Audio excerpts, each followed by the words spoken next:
Hello friends, तर मी आज तुम्हाला दाखवणार आहे की आपण मेकअप ब्रश कसे क्लीन करू शकतो, कोणत्या टाईपमध्ये क्लीन करू शकतो. सो पहिले तर जे बिगिनर्स आहेत मी त्यांना सांगणार की ब्रशमध्ये ब्रश दोन टाईपचे असतात. एक असतात सिंथेटिक बेसमध्ये आणि एक असतात नॅचरल बेसमध्ये.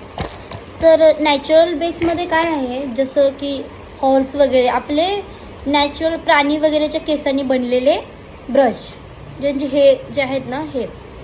आणि जे सिंथेटिक ब्रश आहे ना ते प्लास्टिक वगैरेच्या तारांनी त्या बेसिसमध्ये बनलेले ब्रश. सो आपण त्यांना क्लीन कसं करायचं, आणि जसं हे पफर आहे किंवा ब्लेंडर आहे, ॲक्च्युली हे आपण मेकअप करताना ह्याच्यात उरलेले प्रोडक्ट जे राहतात त्याच्यामुळे एवढं घाण होते हे सगळं. आणि तुम्ही बघू शकता हे सगळं प्रोडक्ट ह्याच्यात राहतात, आणि आपण हे जर दुसऱ्या क्लायंटला करायला गेलं तर म्हणून ह्याच्यामुळं मग आपला जो मेकअप आहे तो ग्रे पडतो. सो तर चला स्टार्ट करूया. तर मी जे सिंथेटिक ब्रश आहेत ते वेगळे करणार आणि जे नॅचरल ब्रश आहेत ते मी वेगळे करून घेणार.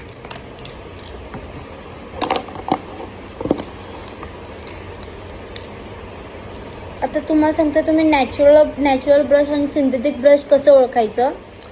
तर जे आपण लिक्विडला यूज करतो ना, जसं की फाउंडेशन झालं, कन्सिलर झालं, ते आपण सिंथेटिक ब्रशने यूज करतो, आणि जे पावडर बेस आहे ना ते आपण नॅचरल ब्रशने यूज करतो. सो पहिले आपण काय करायचं आहे, पाणी घ्यायचं आहे आणि त्याच्यामध्ये कोणतं पण शॅम्पू चालेल.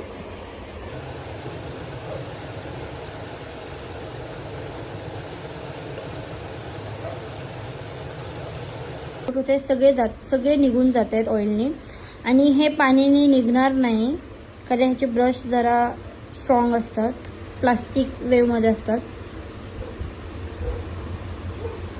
जसं बघा मी फक्त टिश्यू पेपर घेणार आहे आणि असं पुसणार आहे.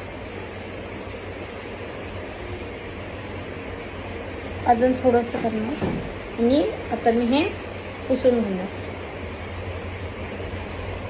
तुम्ही बघू शकता त्याच्यात काहीच राहिलेलं नाही आहे, आणि हे ऑरेंज दिसते तर हा ह्याचा कलरच आहे, पण आता ह्याच्यात काहीच राहिलेलं नाही आहे. मी तुम्हाला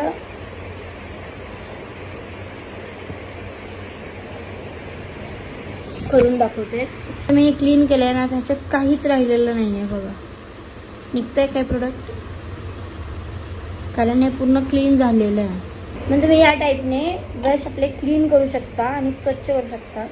आणि मी तुम्हाला दाखवले की ब्रश कशी क्लीन करायचे. माझे सगळे ब्रश क्लीन करून तुम्हाला लास्टमध्ये फायनल दाखवेल. किती सारे फाउंडेशन्स निघालेत ह्या ब्रशमधून, आणि ही मी